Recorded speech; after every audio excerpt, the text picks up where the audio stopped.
Reporte minero y energético.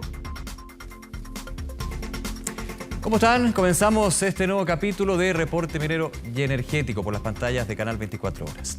Si bien Chile se mantiene como el mayor productor de cobre en el mundo, este 2023 fue el año con el peor desempeño. Sí, el peor desempeño en su producción en más de 2 décadas. Empujado principalmente por Codelco, que registró su producción más baja en 25 años. Esto debido, lo hemos conversado, a problemas operativos y también al retraso de sus proyectos estructurales. Ante el envejecimiento de las faenas nacionales y sin nuevos megaproyectos en el horizonte, crece entonces la preocupación en torno al desempeño que tendrá el sector en el corto y mediano plazo, especialmente considerando el peso que tiene en la economía chilena la minería. Ahora, vale la pregunta, digamos, ¿cómo se proyecta 2024 en materia de producción y cómo se ve para este año el desempeño de la estatal de Codelco? Bueno, algunas de las preguntas que estaremos conversando con el director ejecutivo del núcleo minero, Álvaro Merino. Además, en este capítulo conoceremos la importancia de la eficiencia energética en la industria minera, especialmente considerando el consumo eléctrico en este sector, que representa el 8% de sus costos. También revisaremos cómo se proyecta el mercado del litio para este año, considerando el aumento que ha tenido su consumo en los últimos años también. Y como cada semana revisaremos las principales noticias de la industria minera y energética. Acompáñenos, comenta el capítulo de hoy en ex Twitter utilizando el hashtag Reporte Minero. Bueno, y entremos de lleno. Una serie de eventos fueron los que marcaron el desempeño de la industria minera el año pasado, los que llevaron a una disminución relevante en la producción de cobre, alcanzando las cifras más bajas de las últimas 2 décadas. Para entender más lo que está sucediendo con la industria, tanto privada como pública, estamos ya aquí en el estudio con el director ejecutivo del núcleo minero, Álvaro Merino. Álvaro, siempre un placer. Muchas gracias por acompañarnos en el programa. Buenas tardes, Nicolás. Muchas gracias por la invitación y te felicito por este programa, porque este programa, ¿no es cierto?, es clave para difundir la importancia que tiene la principal actividad económica del país, como es precisamente la minería. Esa es la idea, pues justamente vamos a entrar de lleno, quizás no con el panorama más positivo que se tenía de antaño, un 2023 que, te hago la pregunta, Álvaro, ¿cuáles crees tú que fueron las claves, digamos, que explican un escenario no terrorífico, pero sí preocupante? Bueno, de acuerdo a los antecedentes del Banco Central, la minería el año recién pasado tuvo un modesto crecimiento de 0,5%. Modestísimo. Y cifra que se compara con la caída que registró el país de un 0,2%. Y respecto de la producción minera, y particularmente de cobre, nuestro principal producto minero y de exportación del país, a algo tú ya te referías en la introducción. Tuvo una caída la producción minera de 1,4% y llegamos a 5.250.000 toneladas el año 2023. Es la cifra más baja en las últimas 2 décadas. ¿Y qué explica esta caída en la producción minera? Fundamentalmente, el fuerte retroceso en la producción de Codelco. ¿Cuánto es el peso? Pero quizás no el número, pero el peso que tiene Codelco en la minería chilena, para entender, porque finalmente, claro, no fue un año de bonanza, digamos, para todas las mineras, pero para Codelco fue un año muy complejo, especialmente complejo. Así es. Bueno, de la producción de cobre, Codelco representa alrededor de un 30%. Para hacerse una idea, imagino. Un 30%. Bueno, pero como decía, Codelco cayó la producción en esta empresa estatal en 121.000 toneladas. Y en el caso de la minería privada, aumentó su producción en 45.000 toneladas. Sin duda que estas cifras son preocupantes. La caída de la producción de Codelco es preocupante. Pero yo diría que hay otro tema que preocupa aún más. Y ello dice relación con que en el periodo 1990-2023, Codelco invirtió 87.000 millones de dólares. Ello medido en moneda actual, es decir, dólares 2023. Perfecto. Y la producción hoy de Codelco, considerando su participación en Anglo American Sur, como también en el Abra, es de solo alrededor de 230.000 toneladas superior a la producción del año 1990. Es decir, la producción de Codelco hoy es un 19% superior a la de 1990. Sin embargo, el sector privado, la minería privada de cobre, En el mismo periodo, 1990-2023, invirtió 150.000 millones de dólares. Ya. Reitero, en moneda actual. Y ello le permitió incrementar la producción desde 400.000 toneladas el año 1990 a 3.900.000 toneladas el año recién Gran pasado. diferencia con la estatal en este caso. Efectivamente, es decir, hubo un incremento de 3.500.000 toneladas. Esto significa, en otros términos, que prácticamente la producción del año 1990 se multiplicó por 10. ¿Y eso por qué? Porque en términos de Codelco, entendiendo también, claro, el carácter estatal que tiene Codelco y los derechos y deberes, podríamos decir, que tiene como una empresa estatal, pero finalmente en el mercado mundial del cobre funciona como una empresa a la par, privada, competitiva, no tiene grandes diferencias, insisto, desde el punto de vista de entrar a negociar, por ejemplo, contratos. Efectivamente, es una empresa más y es una de las principales productoras de cobre a nivel mundial. Pero lamentablemente, ¿no es cierto?, en los últimos años ha ido perdiendo la participación Codelco dentro de la totalidad de la producción de cobre. Y ello, sin duda, que es preocupante. Y es preocupante por la relevancia que tiene Codelco en el país y en las finanzas públicas. Claro, y eso se ve cuando reporta resultados, cuando se hablan de los excedentes, cuando también se habla de la necesidad de eventualmente tener que capitalizar a Codelco pensando en la cartera de proyectos y por sobre todo también en la situación del envejecimiento de las faenas, ¿no? Así es. Bueno, ese es un tema complejo, ¿no es cierto? Y una de las razones por las cuales, ¿no es cierto?, Codelco no ha invertido más ha sido precisamente porque el dueño ha capturado prácticamente todos los excedentes de Codelco, en circunstancias que, y eso ha obligado, ¿no es cierto?, a Codelco que para financiarse ha tenido que endeudarse. Y hoy día la situación financiera de Codelco es compleja. Es compleja porque, solo dos datos, los pasivos de Codelco alcanzan hoy, de acuerdo a la información que entregó a la Comisión para el Mercado Financiero al mes de septiembre pasado, alcanzan a 35.000 millones de dólares. Esos son los pasivos totales de Codelco. Ya. En tanto que su patrimonio llega a 11.700 millones de dólares. 35.000 millones Versus 11.000 millones. Versus 11.000 claro, millones. entonces la relación deuda-capital es prácticamente de 3. Es decir, que por cada peso de patrimonio tiene 3 pesos de deuda. Ese indicador, ¿no es cierto?, muestra el riesgo financiero que es alto. Bueno, el sector privado.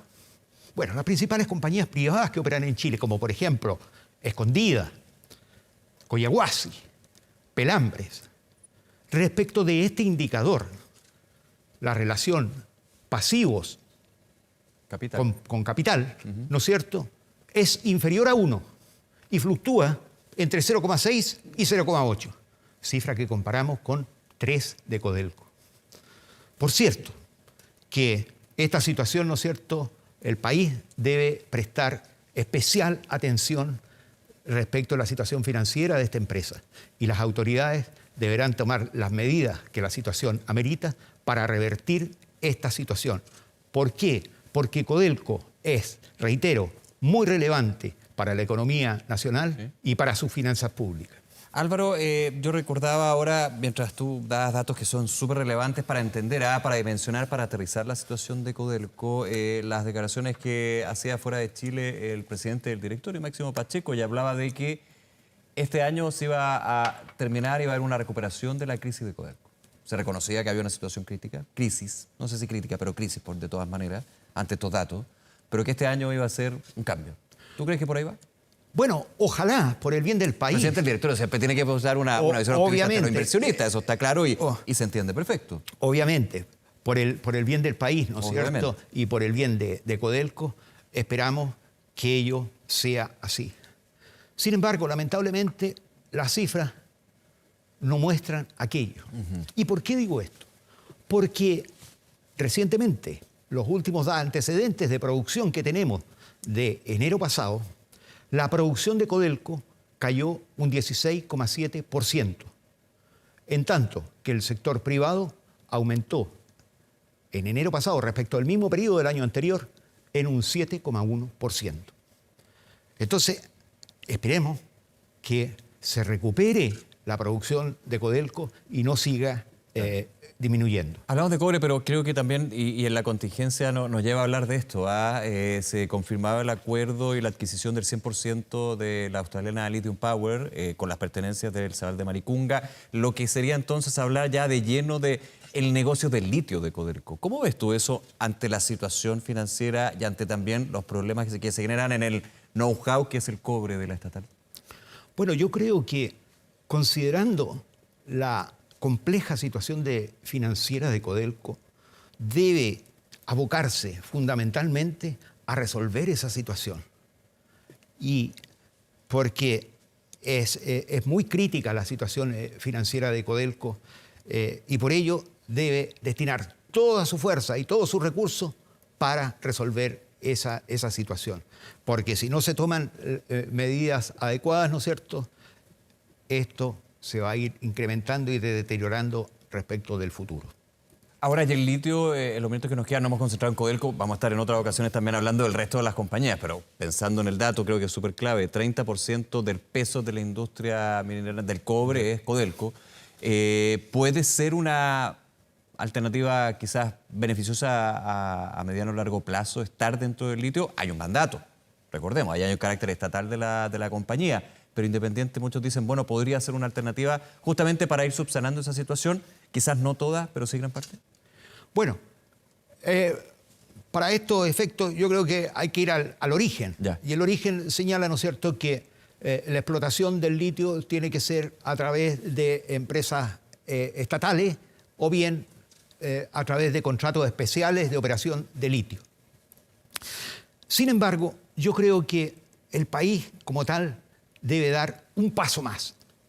Y ese paso más significa liberalizar al litio. ¿Y a qué me refiero con liberalizar al litio?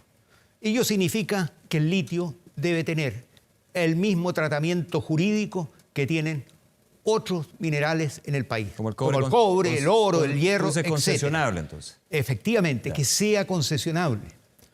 Y a este respecto te voy a dar un ejemplo. Hagamos abstracción de la realidad por un momento y pensemos si la producción de cobre de Chile, privada, hubiese alcanzado a los 3.900.000 toneladas como se registró el año pasado, si el cobre y los otros minerales, ¿no es cierto?, hubieran tenido el mismo tratamiento jurídico que tiene el litio. Yo creo que la respuesta es clara, precisa y concreta. Claramente no hubiésemos alcanzado esa producción. Álvaro Merino, director ejecutivo de Núcleo Minero, se nos termina el tiempo, pero como siempre un placer tenerte aquí en el programa y hablar de todos estos temas. Gracias nuevamente. Muchas gracias, Nicolás, y reitero mis agradecimientos por tu invitación y un saludo especial a toda audiencia. Muchísimas gracias, un abrazo grande. Y vamos a hacer una pausa. Hay más temas, más informaciones que repasamos aquí en Reporte Minero y Energético. No se vayan.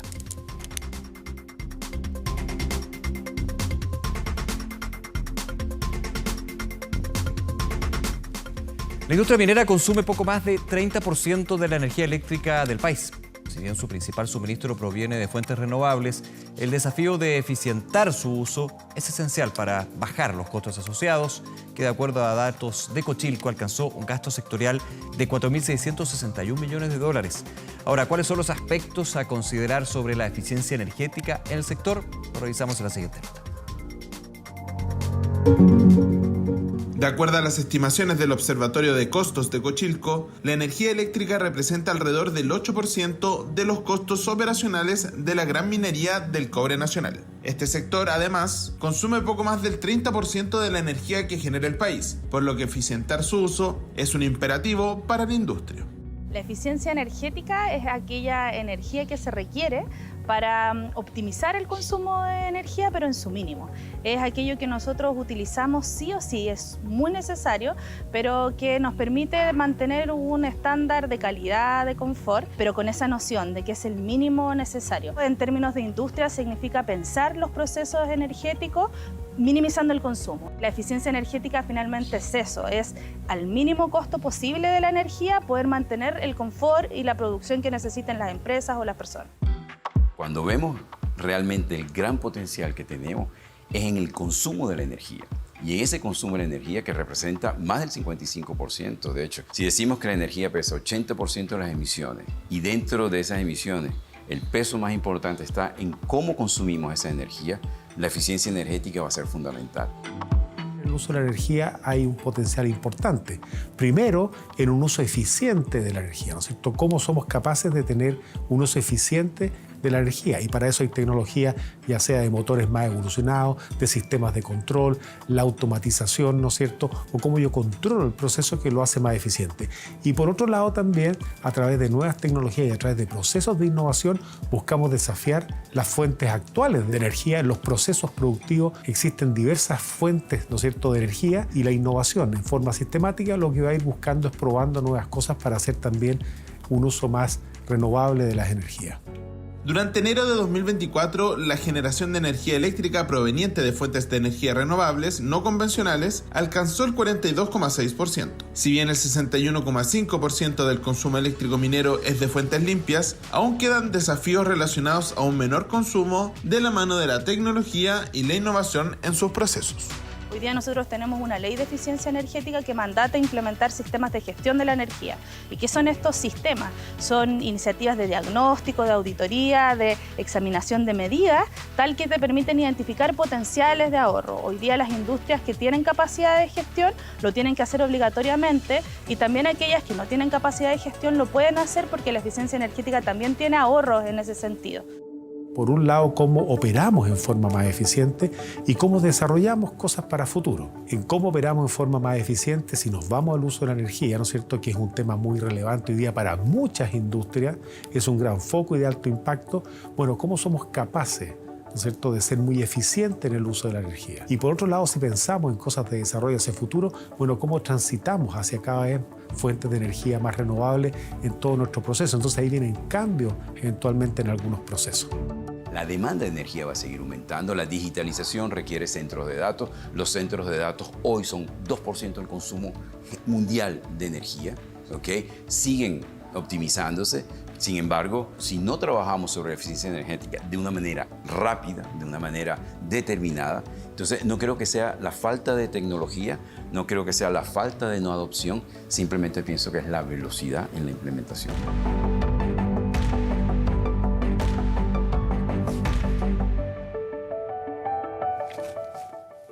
Y un escenario internacional desafiante es el que enfrenta el mercado de litio, mineral que ha incrementado su participación en las exportaciones chilenas, pasando de 1,1% hace solo 3 años a representar el 8% de las ventas totales. Sin embargo, y pese a las optimistas proyecciones de consumo mundial, su valor por tonelada ha seguido cayendo. Los detalles de cómo funciona este mercado, el del litio, en la siguiente ronda. La transición energética y el avance exponencial de la electromovilidad han vuelto al litio un mineral estratégico y su demanda mundial ha ido en aumento. Esto ha contribuido a que los aportes al fisco chileno del también llamado oro blanco supera el del cobre por segundo año consecutivo. Dado los vaivenes del mercado, ¿cómo se proyecta 2024 para este mineral? Los últimos meses se ha producido un efecto doble, tanto un crecimiento de la demanda menor a lo anticipado, como un crecimiento acelerado de la oferta. En el lado de la demanda, estamos hablando de que los vehículos eléctricos, que son 3/4 partes de la demanda de litio, ha disminuido su velocidad de crecimiento. No es que se haya detenido o se haya contraído, pero el año 2022 aumentó 60%, el año pasado, 2023, aumentó 30%. El litio es un mineral que se hacen acuerdos entre un vendedor y un comprador y ellos van determinando el precio a cuál van a vender. Y eso va a influir, por ejemplo, si es carbonato de litio, si es hidróxido de litio, la calidad de este, qué tan puro es, y también van a influir temas contractuales como son el largo del contrato, el periodo. Están entrando al mercado nuevos jugadores, nuevas compañías, también nuevas regiones, como es el caso, por ejemplo, del rápido crecimiento que está y va a seguir teniendo Argentina, pero también regiones como África, que está teniendo un desarrollo interesante, empieza a aparecer Brasil en Latinoamérica, que antes no aparecía en el mapa, Con lo cual tenemos 5 o 6 años, digamos, de mediano plazo de un mercado que va a cambiar rápidamente el mapa de actores en el mercado. Durante 10 a 15 años, el valor de la tonelada de litio oscilaba entre los $7.000 y los $12.000. Sin embargo, en 2022, el precio de carbonato de litio aumentó un 330% con respecto a 2021, permitiendo que los ingresos fiscales totales por el litio en ese año alcanzaran los $5.500 millones. Pese a ello, se proyecta una disminución importante de dichos aportes al fisco, dado los vaivenes del mercado. Por ello, se ha buscado impulsar alianzas estratégicas que permitan seguir aprovechando este boom en el corto, mediano y largo plazo. Hacia 2030 nosotros sabíamos que se terminaba la concesión que SQM tenía en el salar y lo que se esperaba era que la producción alcanzara el cupo máximo que tenía asignado SQM previo a esa fecha. Con lo cual, con este acuerdo, hoy lo que se ha por lo menos delineado en este primer entendimiento es que SQM va a poder producir aún más, se aumentó la cuota de producción. La extracción directa, que es una tecnología que viene avanzando de manera decidida, creo que se va a comenzar a implementar en los salares argentinos y probablemente chilenos en algún punto. En el acuerdo SQM-Codelco no está explícitamente establecido, sin embargo, implícitamente debiera asumirse de que va a ir implementándose gradualmente. Yo creo que todavía falta mucho por definir antes que se concrete esa unión. Hay que recordar que los pueblos originarios no están tan de acuerdo de esta unión, entonces todavía falta mucho como para que esto determine el ambiente económico interno en relación a la producción de litio.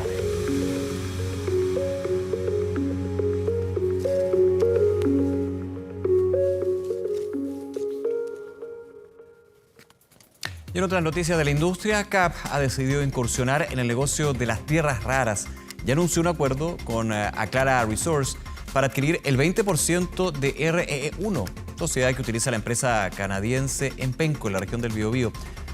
La operación va a requerir una inversión de poco más de $29 millones y busca impulsar una asociación estratégica para la producción de tierras raras y productos de valor agregado, elementos considerados críticos para la electromovilidad, las energías renovables y la estrategia global de descarbonización.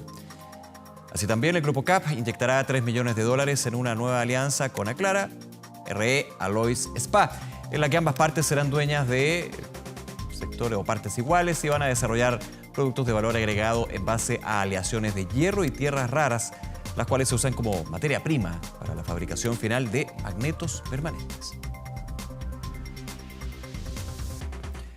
Capstone Copper ingresó un proyecto al Servicio de Evaluación Ambiental de Atacama para optimizar las operaciones y procesos de mineral sulfurado para la faena Manto Verde. El proyecto Manto Verde Optimizado tendrá una inversión estimada de $150 millones y generaría más de 300 empleos directos en su fase de construcción. Con el proyecto se espera aumentar la capacidad de procesamiento de 270 a 320 toneladas al año, apostando a un aumento en su producción de 344 a 410 toneladas al año.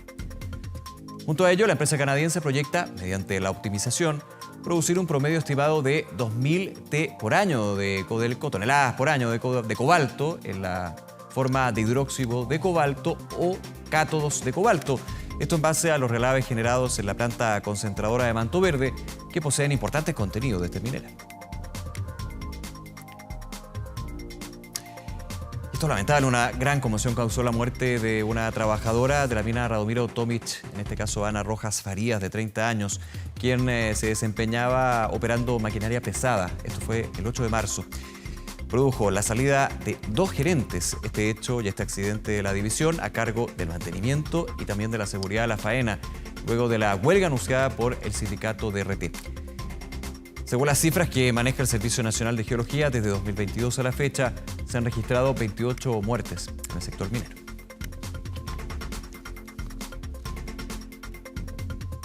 ¿Sabías que la industria energética ya es parte de Exponor 2024? Solicita un ejecutivo y contrata hoy tu stand en el nuevo pabellón de energía, hidrógeno verde y electromovilidad de Exponor 2024. Exponor 2024, soluciones para una industria sostenible, reporte minero y energético, televisión oficial.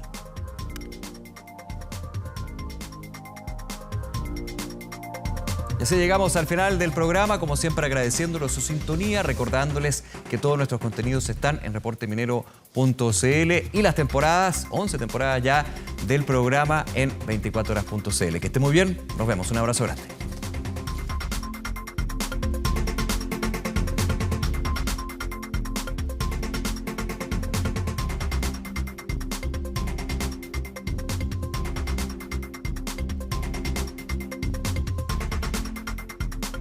Reporte minero y energético.